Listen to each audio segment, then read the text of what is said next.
multi-spectrum devices. The simplest way I can explain it is it's having a thermal channel and a night vision channel or a day-night channel in one device. Best of both worlds. It's like having two rifle scopes on one firearm. It's like having two pairs of binoculars and a rangefinder in one unit, because it is.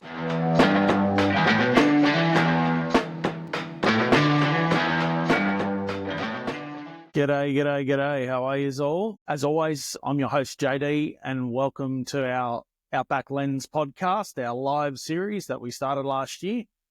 Tuesday Night Live, 7:30, coming at you most Tuesdays. I hope you had a great week last week. I think we really got into the weeds a little bit more last week than I wanted to after doing a little bit of editing. You know, there was a bit to go through, but I think we skimmed it all. Definitely jump over to our YouTube page, Outback Lens podcast, and you'll see a much cleaner, nicer. It's about half an hour short. I sped it up. I trimmed a few ands and buts out of there to speed up the process a bit for us. And I think it was a pretty well done video in the end. But look, guys, thanks very much as always for tuning into this live series. To give you a bit of a recap, we've been talking about thermal technology. We've been exploring that world. As always, giving you enough information so that the average user of outdoor and optic equipment can walk into their local retailer and be armed with enough information to make good, smart purchases, be able to understand a catalog, be able to read the box and know what they're purchasing and whether it suits their needs. So it doesn't matter whether we're talking thermal technology or traditional rifle scopes or marksmanship or Outback Adventure, which we've got some of those segments planned. I've been lining up some interviews as we speak. I hope, by the way, if you're watching, you know who you are. You better get back to me. All good.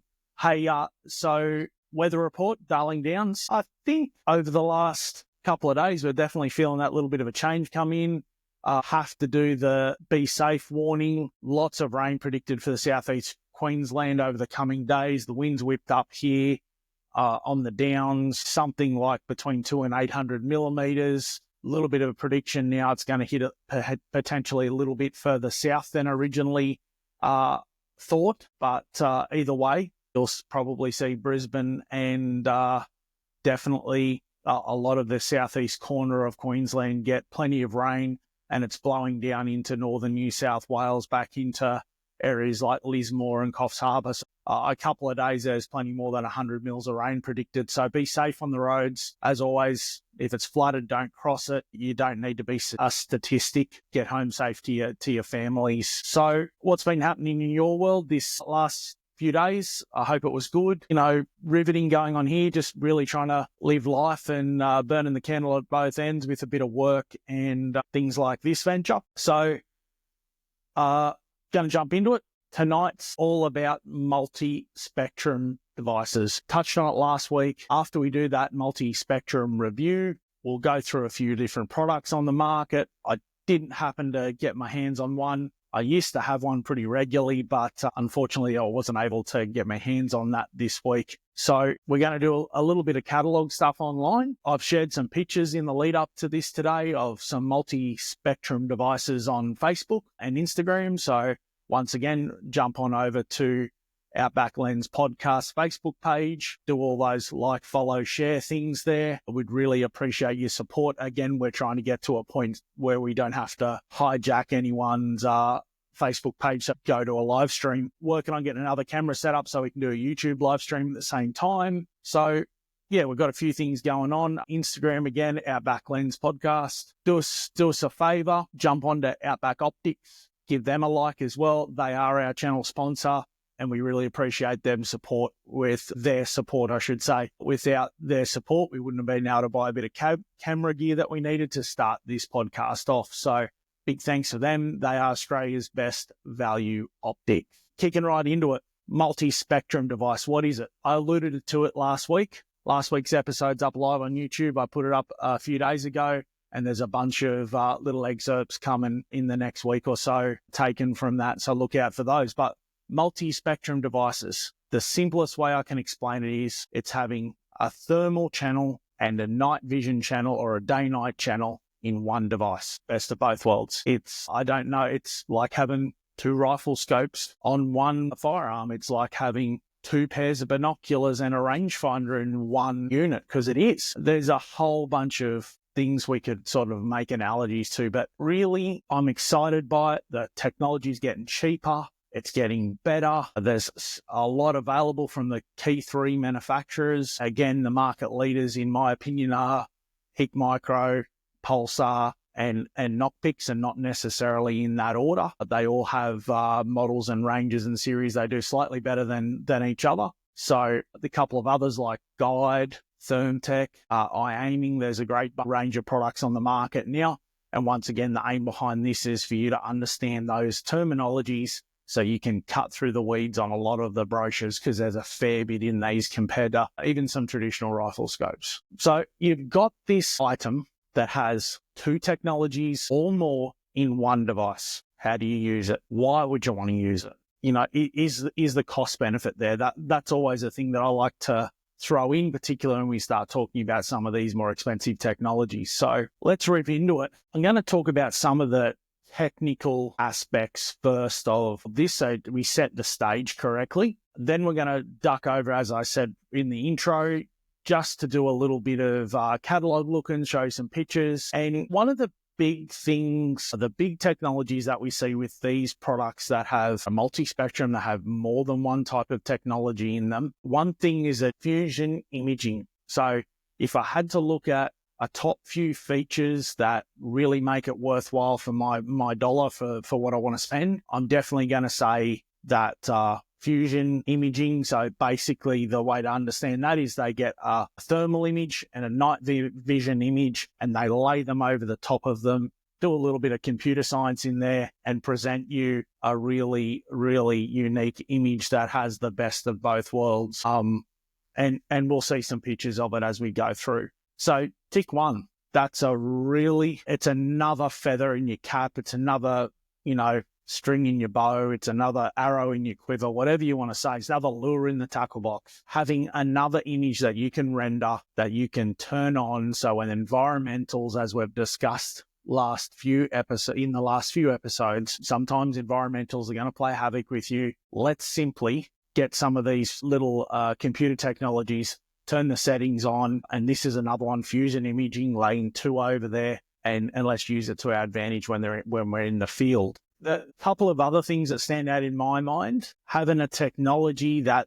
can seamlessly move from one use to another and be just as useful. And the big one that comes to mind to sort of explain that out is late in the afternoon when your day-night channel, and that's generally how we refer to them in the industry, is channels. So you have a thermal channel in your multi-spectrum device and a day-night channel. One of the best things that you can do is have this product set up to auto, particularly in the day-night channel. And what will happen is it will amplify the light, as we discussed last week, because it's an active type of night vision technology, which basically means it needs a source of light to illuminate, and it amplifies that. So when we're rolling through this kind of feature, you can clearly have a great image where your eyes would normally be looking for a torch. You can have a full color image, whether it's bird watching, whether it's deer stalking, anything like that. You will have a far better image with that day-night vision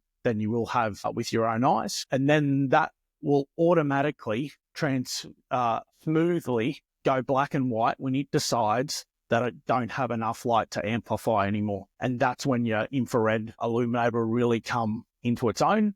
And at that point, you can decide, well, I really want to go to my thermal channel, because that's going to give me the image, or that's how I'm using the product in this particular scenario that you might be in.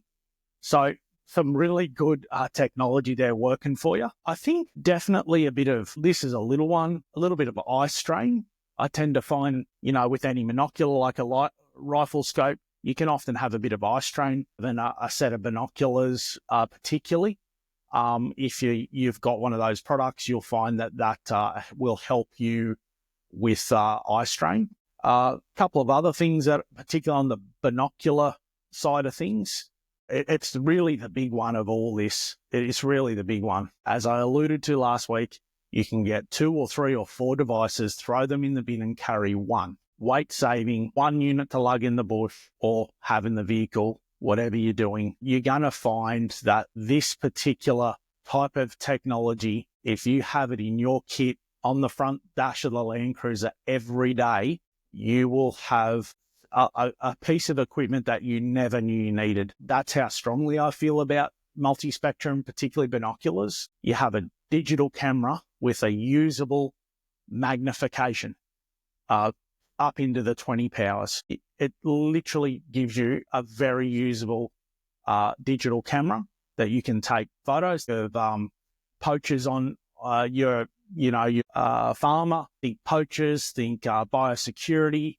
think of pest animals. All of a sudden, you've got this piece of equipment that will replace your phone or your digital camera that you may be in the car or in the glove box, just simply because it's being used five or six other ways every single day. So the access to it will be there. It'll become second nature to pull it up and use those binoculars, for example, to take a snapshot of that poacher, take a photo of that pest animal and send it off to your local Department of Primary Industries or whoever's responsible for pest management. A couple of other things come to mind. Depending on what model, brand, shape and size you have, some of them have geotagging for the actual grid reference, so the latitude and longitude of where that particular object you're observing is. So you turn a setting on, it knows where you are, you range the target to 1,000 meters or whatever the particular target is, and it calculates that's the location of the next target. Once again, security, again, biodiversity and pest management. You have all these things that then start to go, this is more than just a pair of binoculars that I carry in the glove box. This is more than just a thermal monocular that I have in my kit. You now got, just on those few aspects alone, something that I think particularly if you're a farmer or in agriculture, even as a recreational shooter, if you were able to get the license plate of a poacher because you were thermaling and it was 1,000 meters away, it was 200 meters away, whatever the scenario is, and you were able to help that scenario or situation, I guarantee it's paid for itself. And whether it's the farmer saying, hey, mate, great job, I've been trying to get that guy for ages, feel free to give me a call and come out any time. I'd love you to keep coming and doing what you're doing. Access. There's all sorts of reasons that this kind of product becomes a real workhorse, particularly in rural Australia. Some of the other functions and features, again, we mentioned you've got a thermal. You've got a monocular that, again, you can check wheel bearings on the chaser bin. You can check the harvester bearings. You can check for water leaks. You can see that water tank is leaking, snap a photo of it, and then text it off to a farmer via the app. I mean, all these things are just like so good for rural Australia, being on the land. There's just so many great applications for these multi-spectrum products. I can't speak highly of them enough in my experience. And I'm lucky I've got to experience a lot of the top-end models as well as a few of the mid-range models. Now, I'm banging on here about some of these features. I know there's someone sitting there thinking that, well, what's the price? This has got to be expensive. Yes, it is. When I say yes, it is, it's still probably cheaper than a lot of your mid-range binoculars, particularly if you look at certain brands with certain features, more the entry-level side of things. I would still take the entry-level product in a multi-spectrum pair of binoculars, I'm going to say 8 times out of 10 over anything else that you may offer me in the commercially available products. So that's a big call in my book. It is a really big call, but having used them, I've been just so impressed by them.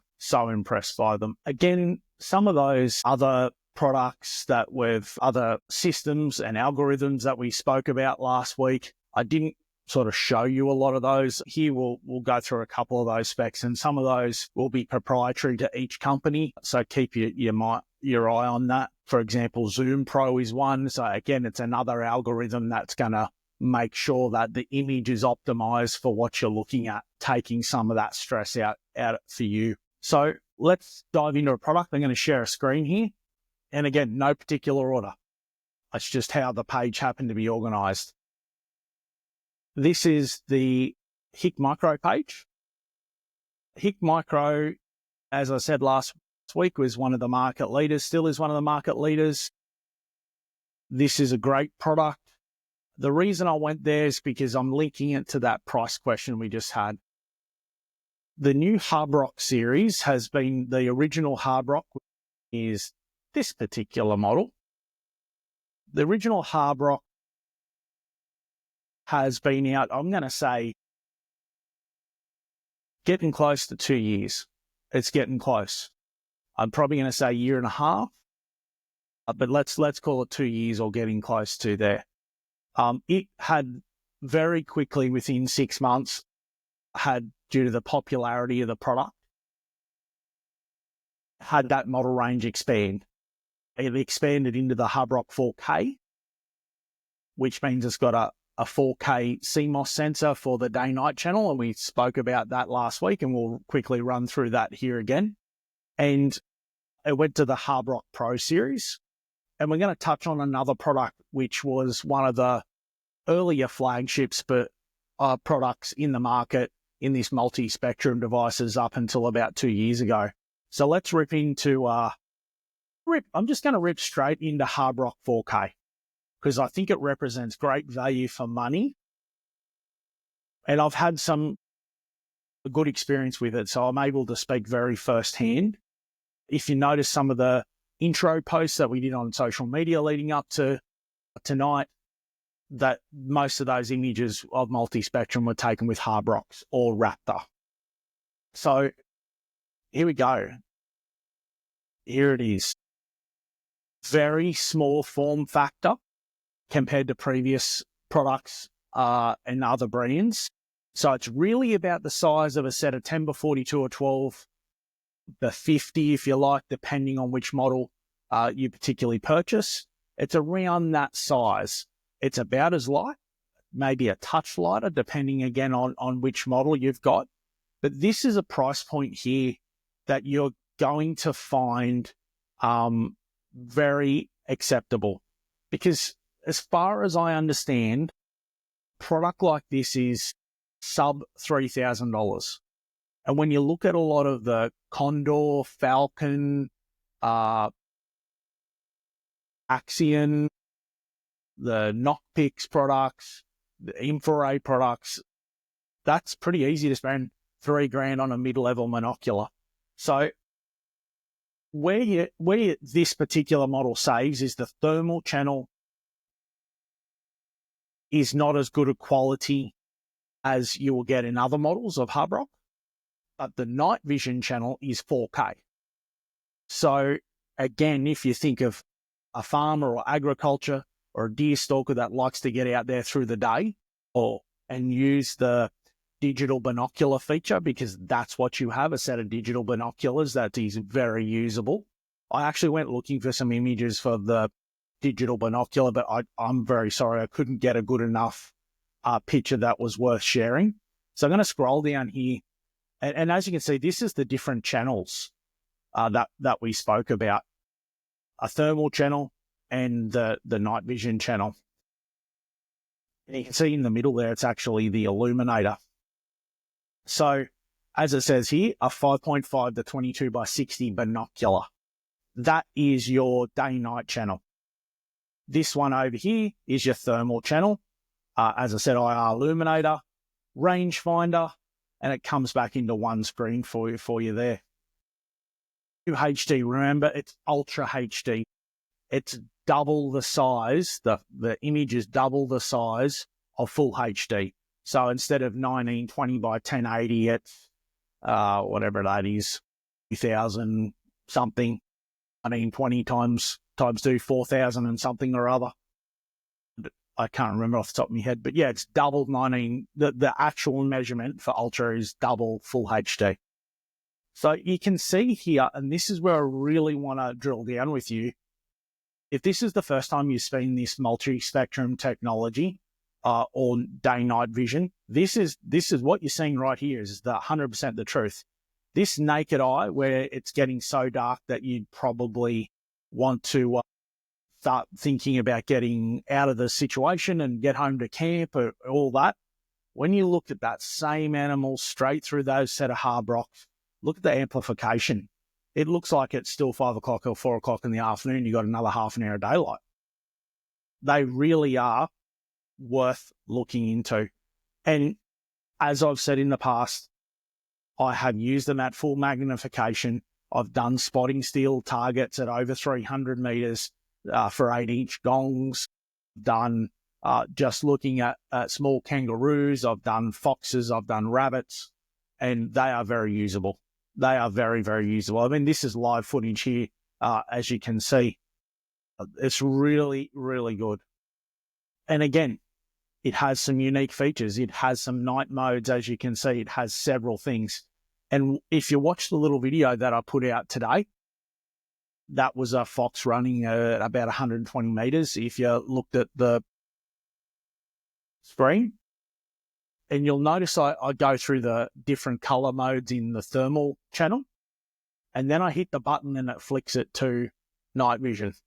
When it flicks to night vision, I didn't have this illuminator set to focus. It was set to spread because we were looking at a chook pen that was about 25, 30 meters away. So I had it on quite a wide spread. So when the fox at 120 meters was out there, you could just see the flick of the fox's eyes, but you couldn't actually get a great picture because that illuminator is quite small. But it's a part of the trade-off. Again, we're getting down here, built-in laser rangefinder. Again, there's another bit of technology. You don't have to carry anymore. Lots of people like rangefinders. I'm one of those guys. 1,000-meter rangefinder. There it is, tucked up there underneath the illuminator. Plenty of, again, video recording we're talking about here using the app, 8-hour plus runtime. They take two 18650 batteries, which is great. I have no drama. Again, 1920 by 1080 is the screen at the back. So it's a HD video screen, but the image coming through it is 4K. Here we are adjusting the thermal channel with the red ring. We're focusing it just like we would have to do a decent quality monocular. We'd have to focus those things in to get a nice clear image. We're going to get down here to some specs because we rolled through some specs the other day. So we're specifically talking about the thermal sensor, and disregard these. These are the same products. The only difference between this product and this product is that the IR module is a different nanometer range. And we talked about that in the second episode, where we talked about what the human eye can see and what it can't, what light spectrum. So the one you see on the left here, that particular one, you'll get a low glow out of that, so a dull orange or a dull red from the illuminator, and you'll find the one here you won't get any because it's in a spectrum that the human eye can't see. So let's get into this thermal sensor that this product's got. So it's got a 256 by 192 resolution sensor. Okay, that's on the smaller side. It's not small, but it's, I would say, slightly smaller to where your good mid-range products start. So it's one step back from that. Very usable? Yes, absolutely. Wouldn't have no problem owning the product. It's got 12 micron pixel pitch. Again, we explained that last week. That's great. NETD is 35 MK. So it's not quite as good as where a lot of the new products are at sub 20 or around 20 either side. Some are 25, some are 18, some are 15. So this is where they've saved a little bit of money with this product. It still has a 1200 meter detection range. Remember our DRI, detection, recognition, identification. You halve that each time. Detection's 1200, recognition's going to be 600, and identification's going to be 300. That's plenty good enough for how I use most products. We're scrolling on here. So the optical module, again, is the day-night side. Remember, it's treated as optical here. It's got its MAC resolution is 3840 by 21, so just on that 4K there. Let me see what else we got here that's worth talking about. The zoom there, up to 22 power, but its base magnification is 5.5. So it's a bit higher in the base magnification. That's okay. You know, if you're used to using a rifle scope on 6 or 8 power at night, that's going to be plenty good. Keep going here. That's all pretty standard sort of stuff. Eye relief. Weight. Without batteries, it's under a kilo. It's only 3/4 of a kilo. That's lighter than most rifle scopes are not mounted. Here we go, recording it. All that's pretty standard. 905 nanometers is the wavelength. 10 meters. Yeah, all that's really good. You know, 1,000-meter rangefinder for the max. Look, guys, this is a great product, like $3,000. So do the research yourself. You'll get change, I think, out of it if, you know, particularly if you're shopping at certain times of the year. So that's why I wanted to start with that, because if you've not seen it before, it's not banging you in the noggin with the price going, I'm never going to be able to afford one of them. If you stepped up into the HooRoo Pro, you're going to see a significant difference in quality of the thermal channel. You're seeing bigger lenses, as we can see here, 60mm lenses. Now, if you go through your DRI here on this column, you're talking thermal channel, identification at 700 meters. Wow, that's a really good bit of kit. 800 meters here for this 60 model. I'd love to own any of those every day of the week. And again, you look at the thermal channel here. It's got a nice low f1, the same as the 50 does. So it's got an aperture that'll let a lot of light in. Mate, it's got all the gear. Couple of difference in here. It's got a slightly different processor. The NETD, we just talked about the NETD. That's noise equivalent temperature differential. The mark right now is about 20 MK, give or take. Obviously, the lesser number, the better it is. So this is somewhere between 15 and 18. That's 2 thumbs up for me in my book. Here's an Ultra HD 4K sensor there. That's what we want to talk about. You're starting to see real pictures here. Hey, look at that fella. Well, you get out of there. And again, that 15 millikelvin we talked about, giving you that really high definition between the animal in the backdrop. Using this as an example, you get a lot of definition rather than a fair bit of fuzz around the outline of the animal. And this is right here. If we just take this part in for a tick, this here is Image Pro 2.0. Image Pro 2.0, or even the original Image Pro, is an example of that technology I spoke about make sure you turn it on, because some people buy these products. I've seen it in store many times and they don't realize, because probably the person who sold them or helped them at the counter didn't know themselves. Turning Image Pro on, you can see what it does to the detail of the image. Is got an algorithm that renders that image as best as it can in that situation. So make sure you turn it on. We talked about 4K Ultra HD there. And again, here we go, Twilight. This is a very interesting feature, a detachable IR sensor. So you can swap it to one that suits your hunting situation. So if you're hunting mountains, hunting all sorts of scenarios, you may want a different IR illuminator. You may want one at the 2 different spectrums, just depending on what you're looking at. Again, here's some new technology. I haven't experienced this one in HooRoo Pro before. Wide dynamic range, they're calling it. But if you have a look here, it's a great image. This guy's putting it into what I'd call a very common bino harness these days. They're so common to have bino harnesses now. Again, here's a nice layout. IR emitter. This is your optical or day-night channel.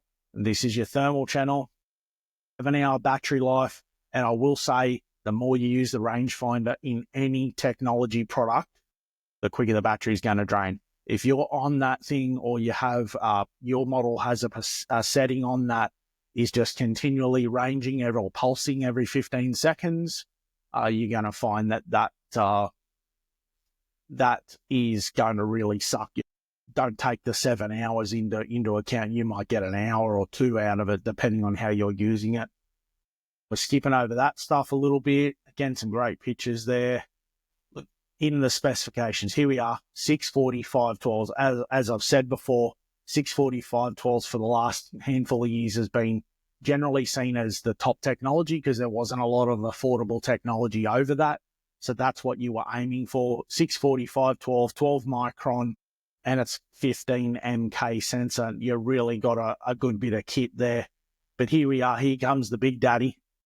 1280 by 1040 on an 18 MK sensor. Whew, look at the detection range. 100 meters. Now do your DRI rough calculation. 3,100 in half, so let's call it 3. That's 1,500. Half of 1,500, 750. 750 plus 50 more meters, 800 meter detection range. Sorry. No, 8. Let's say 750, about 770, round numbers in that is what I would use as a good estimation. Tell you what, that's got some technology in it. Definitely up there in price. You're getting up in those. I'm not even going to say because I will give an indication of a bandwidth, and I think it's in that 6 to 8 number, if I recall. I just don't quite recall off the top of my head because I've got a few different numbers here. Look, I'm probably not going to go bore you with too much of the other specs on this, except to say the optical module there's that full Ultra HD, that 384210. All that's really good numbers, 850 nanometers versus 940. Remembering that 940 is the one that human eye can't see, and 850 is the one that we can see that low glow out of. So I'm going to run through that. A little bit heavier, 975,000 a kilo. A little bit heavier, but I think you got a fair bit more kit in there, fair bit more bang. The rangefinders are still 1,000. So I've skipped over those. I'm going to hit you with a Raptor. So this is one of the big industry-leading products. Sorry, guys. Until recently, really, I think until the HooRoo, it's still industry-leading in many ways, but now products like HooRoo and others from other companies have probably started to give this guy a little bit of a towel. Until recently, it was like $9,000, so it was out of most people's reach. I would say that one of the biggest that I've used it extensively. You'll notice some of the pictures I shared was of the Raptor leading up to this. And one of the things that I think that deters most people from it is it's a bit heavy.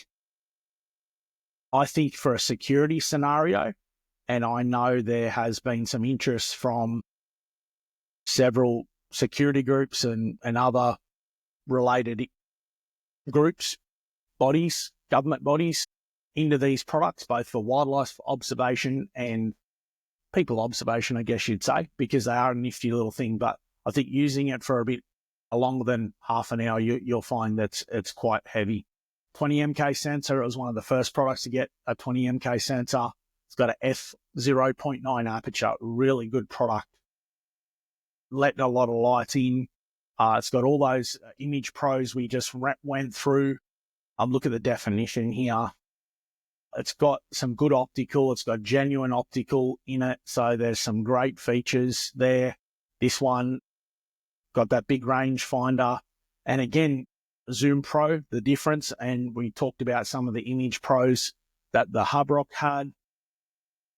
Again, automatic display, trying to save that battery. Intelligent or smart IR.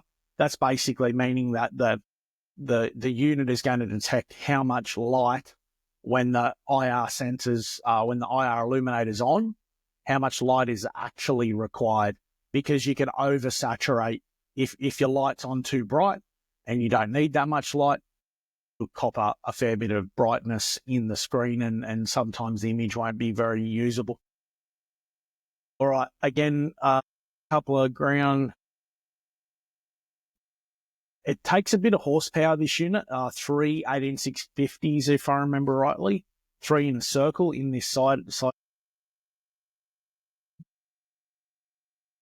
Yeah, here we go, the big guy.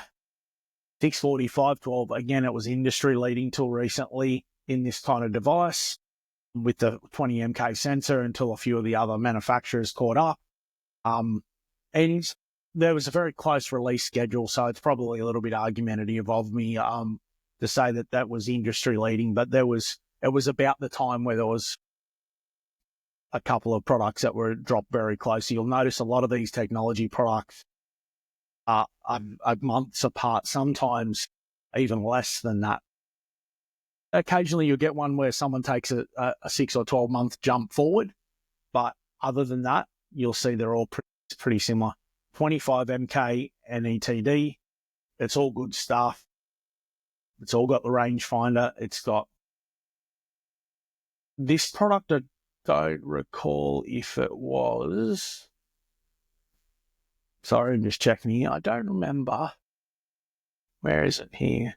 Image display, optical module.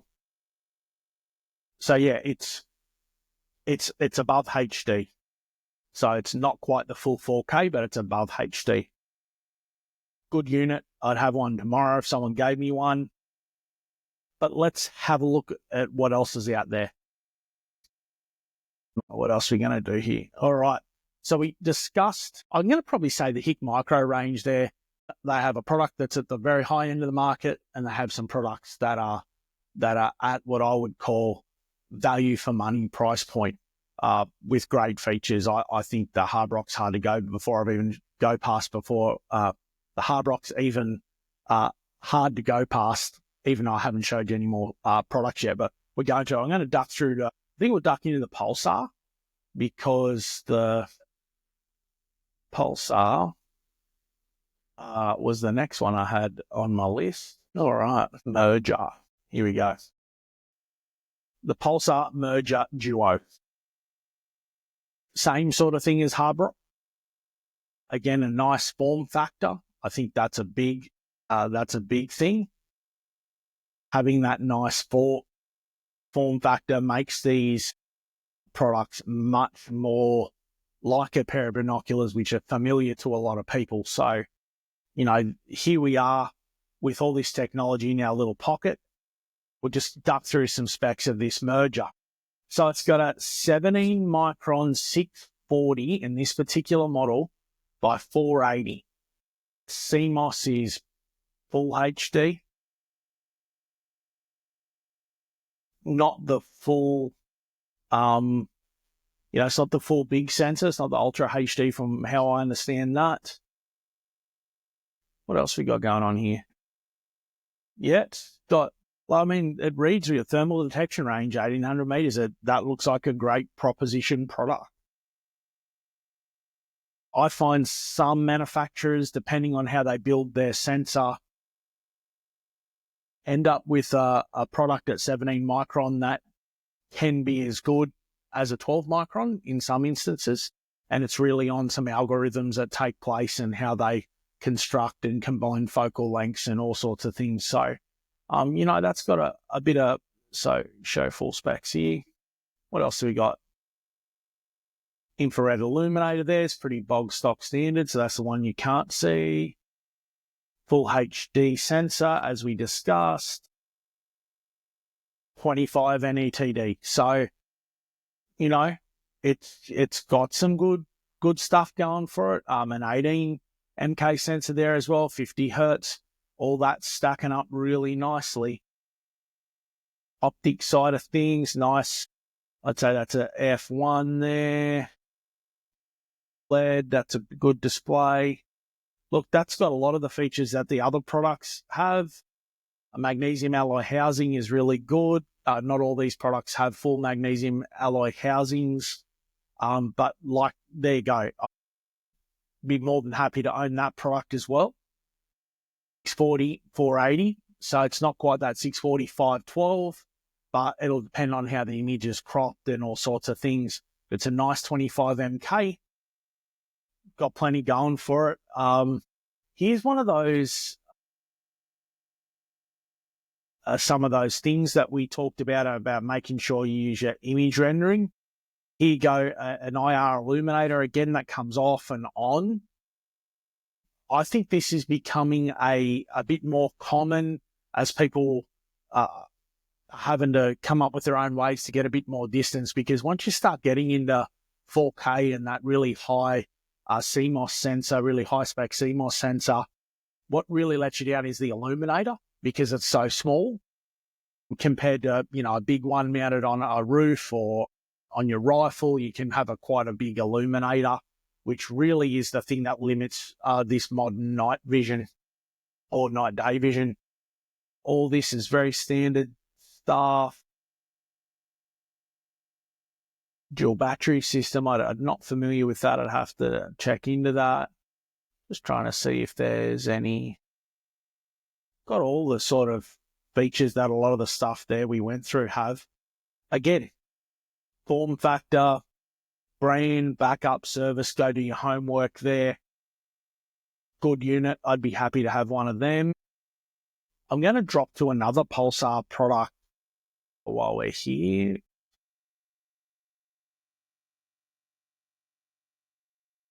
Pulsar Thermion Duo. Mounted on your gun.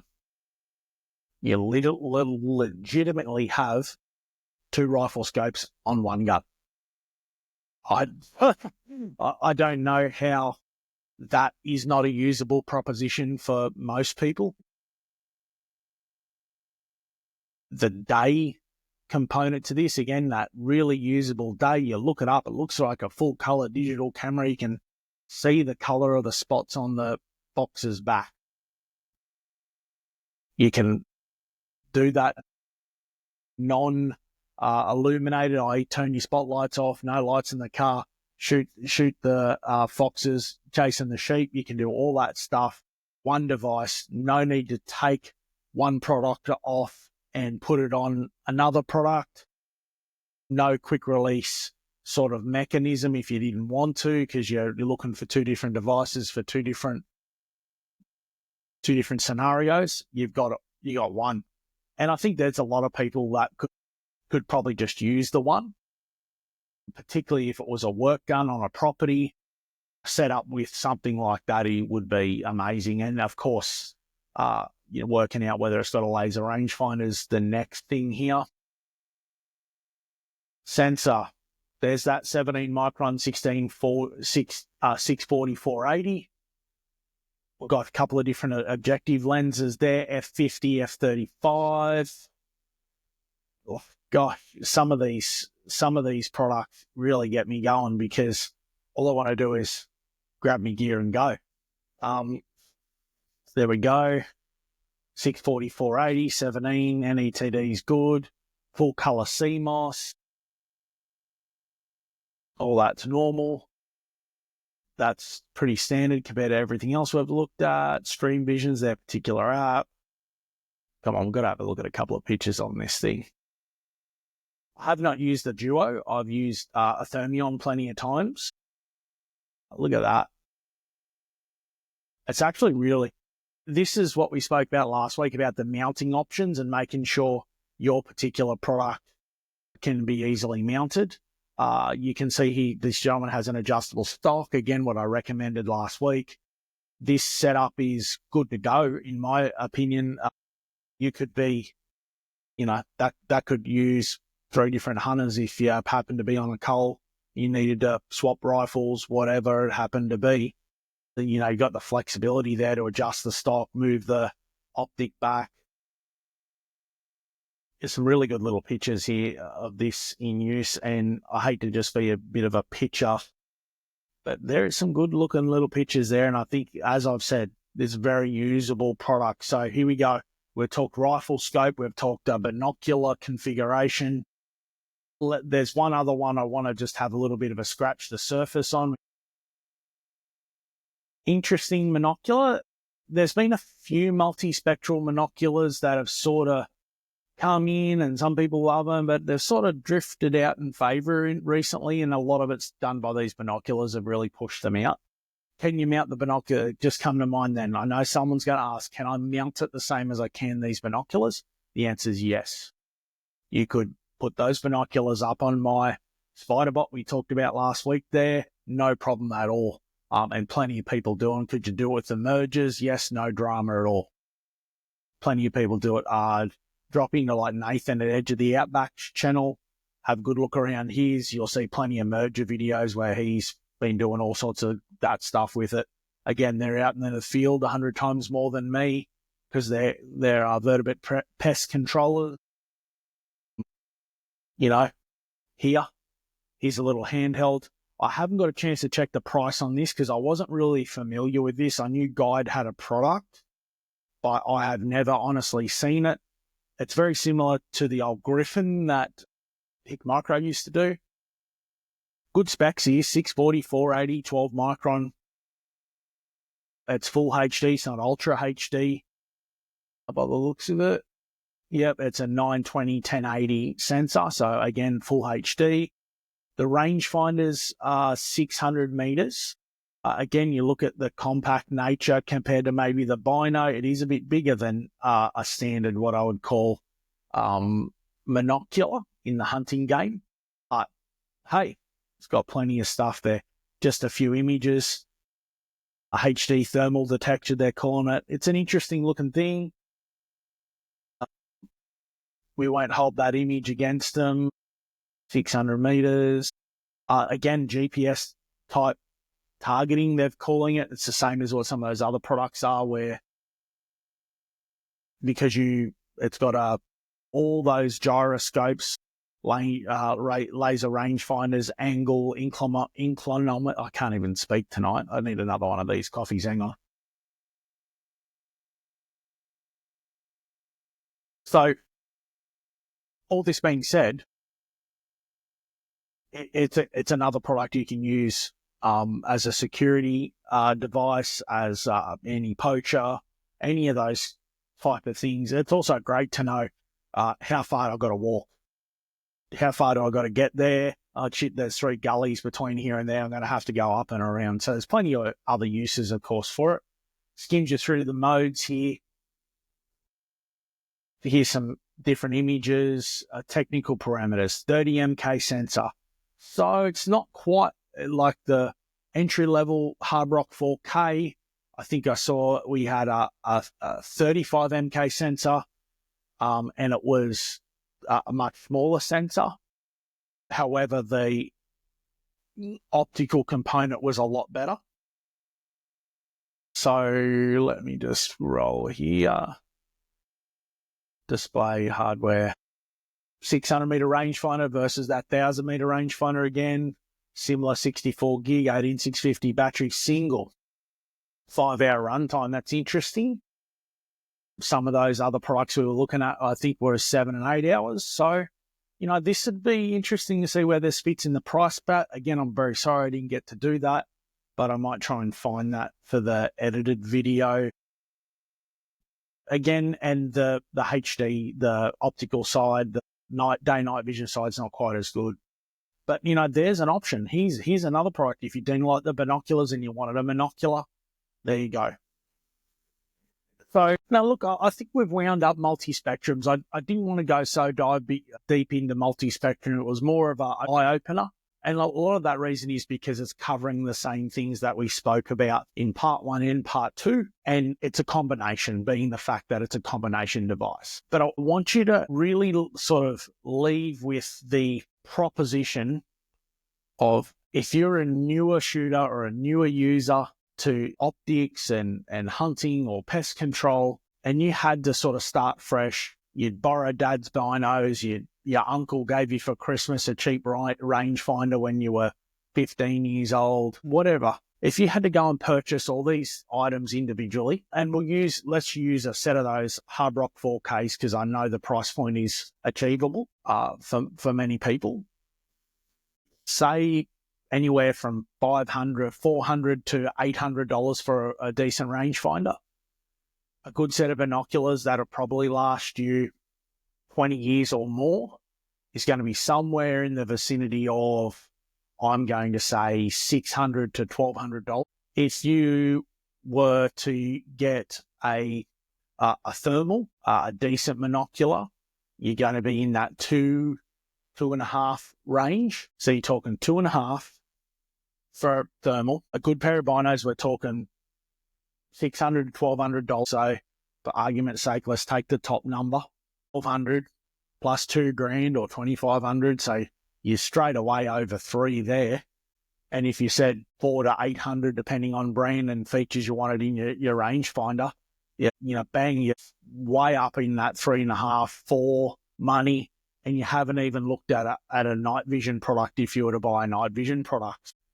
For value for money, particularly if you're someone at that point in your life where you need a gear upgrade because it's all been hand-me-down or it's your needs have changed and you're looking to upgrade, I think you're definitely in the market for a multi-spectrum device. I encourage you to go and find one, to go and have a look at one. I encourage you to do some research. There's plenty of people speaking good about multi-spectrum devices, and let me tell you, I'm fully sold on multi-spectrum binoculars. When it comes to multi-spectrum rifle scopes, I'm the first one to say I haven't had the experience firsthand. I've used products like Thermion. I've used Alpex 4K. I've used the multi-spectrum binoculars extensively, and I just imagine straight away what it's like to have Duo. Yep, and I would fork out the money tomorrow if it was achievable for me. I think the benefit of these systems and processes for the ethical standpoint, security of both the property you may be on, any task that you have to do locally, being able to snap a photo,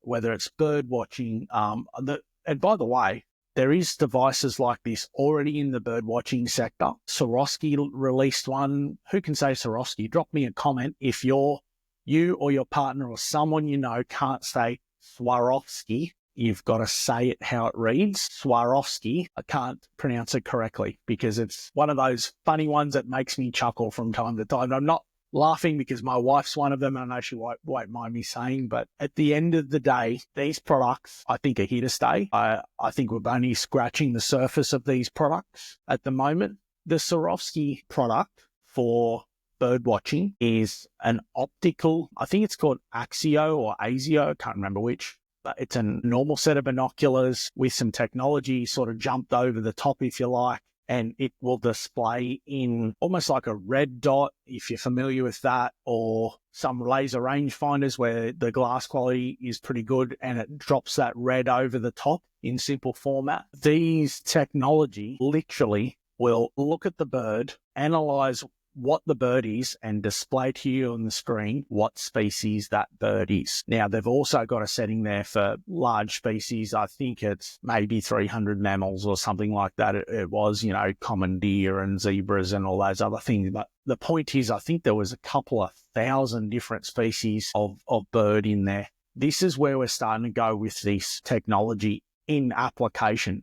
It's great because it's coming through at a price we can afford. I think depending on your application, as I was trying to get to there, you may want a top spec, you may want a bottom spec, but either way, I think you need one in your life. I know I'd have one tomorrow. That's multi-spectrum. I'm not going to harp on. Get out there, see one, whether it's any of the ones I've shown you tonight or it's a one I didn't show you, mates one, whatever. Get one, get into it. I think you'll love it. I just want to spend 10 minutes here before we wind up because I've been going an hour. I want to spend 10 odd minutes here just doing a little bit of a recap and a summary. Check your bit of the old facing book here. Just want to recap on some of the things that we talked about. Episode 1, we went through the core principles, core terms, some basic operation, and maybe some entry-level type of discussions or considerations. Episode 2, we went through those night vision fundamentals. I'm sorry that episode went a bit long. We skidded and scattered a little bit, but I think we got there in the end. We tried to discuss the technology differences, where perhaps the pros and cons of night vision versus thermal may be, when to use what, and some cost considerations. We're always, as I said, trying to give you best value for money, like we're trying to give you the best value for money information here. Cost considerations, I think, for most people in this economic climate is a real thing. There's plenty of people that would all like to save a few bucks, yet still manage to get out and enjoy the world and the life that you've built. And I think if you can save a few bucks on maybe some technology where you still get a great advantage, but maybe keep $500 for diesel to get out there a bit more, I'd take that saving. So cost considerations. And tonight we've gone over that multi-spectrum, hit the high points of that, showed you some products to go and look at if it piques your interest. Again, check some of those images, that little video that I've shared in the last day or two about actual images I've taken. Most of the images that I'm posting, I'm going to say 95%, 98% of the images, and actually all the thermal images through this have all been images I've taken personally while using these different types of devices. There've been no phone of friends or anything like that. And you'll find in a lot of the shooting magazines and even product videos, channels, you'll find that everyone has to phone a friend from time to time. I have a good friend down in New South Wales that used to have Nick Harvey call him from time to time because even Uncle Nick didn't quite have all the photos of everything. And, I try my best to share stuff that's my experience, and I keep doing that. But I hope you're enjoying that sort of first-hand interaction with those pictures. So I think we've covered off, and we talked about where I think some of the future is going, and that's towards those products like multi-spectrum devices with identification. We've already got products with GPS in it. There's more to be said there, and a lot of it's going to be improvements in technology. We're going to get better resolution, but there's going to be smarter programming. I see the designs getting a little bit smaller as technology allows it to get a bit smaller. I see more rifle-mounted products. There's an interesting product, which, again, is not about multi-spectrum, but this is about sort of the general conversation here now of wrapping up thermal and night vision world and that exploration of that. I think we're going to see a bit of a revolution in coming years of small devices that are smaller or at least the same size as the traditional product we have available. If you look at products from Talus and HoloSun, you've got very small red dot type products that are now red dots in thermal. I would say were more of a 4-inch by 2-inch high type scenario and not the modern reflex sights that people like or want. And we're definitely going to see that having this thermal style overlay that HoloSun dropped. It might be last year, I think they dropped it. I'm sorry, I'm standing up tonight. I needed to stand. Some of these products are really going to change what we use. For example, night pig shooting and not having to have a larger style unit and being able to keep a small red dot for pig shooting on particularly, say, crop or crop blocks is going to be fantastic. I think that'll be really usable. I really see application for that. I see a part of the reason they're going to be able to get these units smaller is because, like HoloSun and others, remote mounting the sensor. So being able to have a 2-part device, a small video screen or reflex type screen, and then the bit that's actually your thermal sensor, for example, being mounted on an M-lock 4 ends somewhere on the front of your rifle, and it might be 2.5 or 3 centimeters long by 2 centimeters high, a very small sensor. And I really see that technology being able to transmit the image to a video screen essentially, or whatever kind of viewfinder, if you like. That type of technology is coming really fast. I can see some benefits. There's already crossover technology right now to touch on some of these things, putting them into traditional optics. So coming back into more that electro-optic space, I can really see a lot of this going down that road. And I think the next 5 years, particularly as we start to see what happens with the Ukraine war, we start to see where the things like the American industry, but for us here in Australia, the American industry can really soak up supply. When the American industry is booming, particularly in the outdoor trade, what you tend to find is manufacturers struggle to keep up with the products that they have rather than delivering their new ideas and really putting time and money into R&D.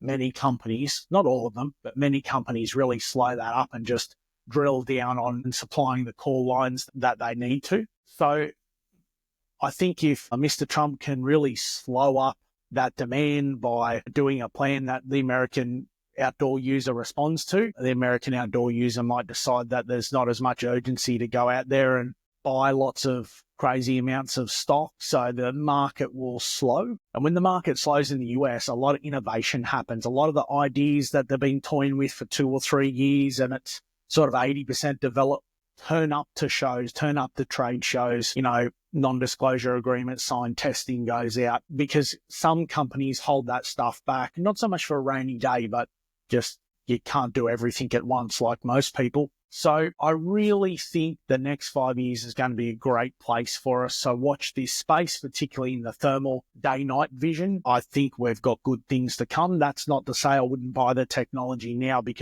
and have that sort of risk that it's not going to be worth it in 12 months' time, a bit like a TV's out of date or a computer's almost out of date before you get home. I know a lot of people have that kind of view. No, I really think if you buy the best quality sensor you can buy, whether it's thermal or night vision, buy the lowest NETD, the best specs, buy the best specs you can buy the best specs you can afford. If it really means saving 2 months or 3 months extra, putting a few more bickies away to jump to the next generation, meaning I'm buying a product that's got 50 MK sensor and it's really good price and it's like something I can afford now because it's got $1,000 off or $2,000 off, just have a look at the next step. It might be the latest generation sensor, the latest smallest NETD, the biggest resolution. That product is very current. It's going to be serviced for a lot longer in the future.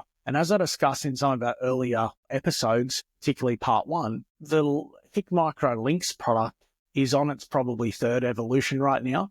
But I'm going to say it was 5 years before they touched it.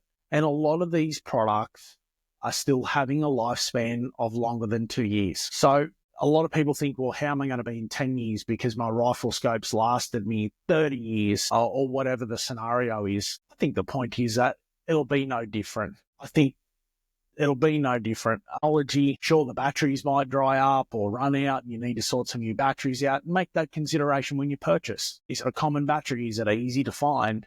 50s are some of the new 21600s, I think it is, or 21660s. They're coming. Is it a proprietary battery pack? I think if the technology holds together, i.e. it's well built, many of these companies are having extended warranty periods. Some of the manufacturers have got 10-year warranty on their key components. 10-year warranty. Got most, and in actual fact, a lot of rifle scope companies say lifetime warranty. And if you read the fine print, is actually only 10 years now. And, there's some good companies out there that still build the product themselves. And therefore they're able to offer genuine lifetime warranties and repair a scope that they built in 1947 or 48. But it's a little bit harder for other manufacturers or other brands to do. So don't look down on thermal or night vision technology because maybe in 10 years the support might not be there because the technology's moved on so far. If you're like me, I was born in the 80s. I've got a drawer full of different cables, cords. I've got the same tapes and CDs and DVDs and Blu-rays. I bought the same thing 3 times over. I've had Blackberries, I've had Ericssons, I've had Motorola's, I've had Nokia 5110s, I've had 8210s. I think the technology's always moved on, but we always buy when we need to.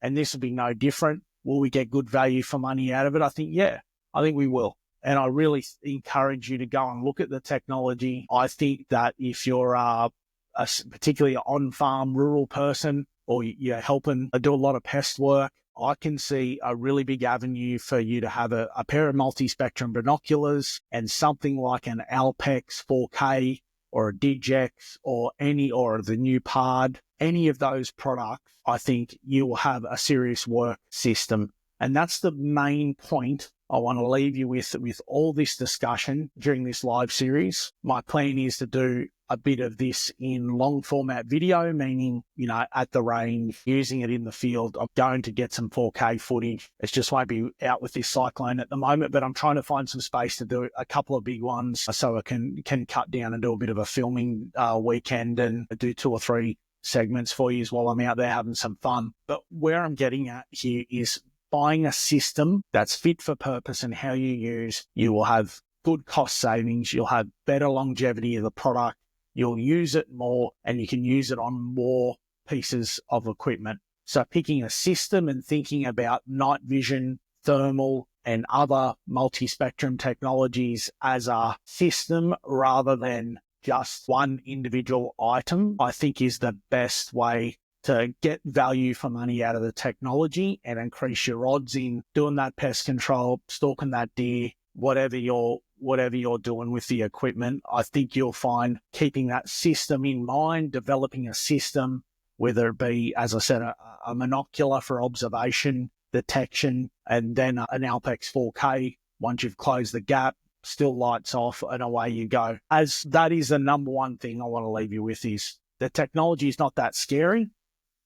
The technology to understand it is not so bad. If you can use a mobile phone, you can probably use most of these. I know plenty of, older generation people that are using these things very successfully as they would a normal rifle scope, meaning they just turn it on and they just use it and they zero at 100 meters, just like they would their normal rifle scope.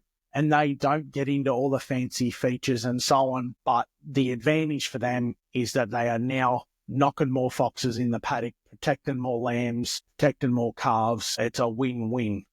You don't have to buy the fanciest settings, but in a lot of these products, you will get those fancy settings for that price, because like all products, there's competitors for each one of these products, and the competitor has a feature, so we better match it. So even if you don't want to use all the fancy features, please, you can still use them as a normal product. Just turn them on. I wouldn't say you can set and forget, but you can definitely turn the products on, have a great time with them, and not interact too much with them. Like my dad uses a mobile phone, as most old blokes in their mid to late 70s always do, and that's I just need a mobile phone to call people. Yeah, that's great. You can call people and do a few other things. The point is, he's still using their technology, but he's using it in a manner that suits him. And you can really do that with these products. That's it, guys. As always, please drop me a comment, like, share, subscribe. I'd really appreciate some engagement. I think it's been an interesting little surface scratch. Again, more detail to come, but I'm still working on what we might go to next for our live streams. Again, just trying to educate everyone with enough information on whatever our given topic is. Drop us a comment, call us out, let me know if there's something you want me to touch on, or there's something you think that you want to hear about and I might know about. Whether it's Outback Outdoors, we're a rural channel here. It's not all about hunting and optics. It's just a lot of the content I'm getting around to creating at the moment is this Tuesday night live stream. Much of the other content I've got is in pieces, unedited. So it's a bit of edit work there for me. So I'll promise I'll get to some of those. As I've said, I've got a few long form interviews that have been processed forward, which is great. I was hoping to get some done last year. Got a few times set up, but work got in the way, and 10-month-old babies with open heart surgery got in the way a little bit there. But look, thanks again for listening. If you've got a question about any episode, drop me a comment, a link, website update. I'm going to say everything's done except for all loading up the videos. I've sort of haven't processed it as much forward last week as I wanted to. I definitely the last 2 weeks have been trying to get it sorted, but a few other pressing work commitments came up. And if we get rained out this weekend, I think I should be able to get that done, because getting all that loaded up in one go and putting a few blurbs on the website is definitely what I'm trying to do. I'm trying to have a bit of a hub, a place to go, rather than, Facebook and YouTube and all those other things, because let's face it, you can't rely on other people's platforms, where a website, you can always find us there. That's it tonight, guys. I appreciate you listening. It'll be up in a couple of days on YouTube in 4K. It'll be streamed to Spotify. No, it won't be. It'll be uploaded to Spotify at the same time. Again, don't have much viewership on the Spotify thing. I haven't advertised or told anyone really, but you can find these episodes there on Spotify. Again, Outback Lens podcast. As I've said, got a topic, sing out. I'd love to know.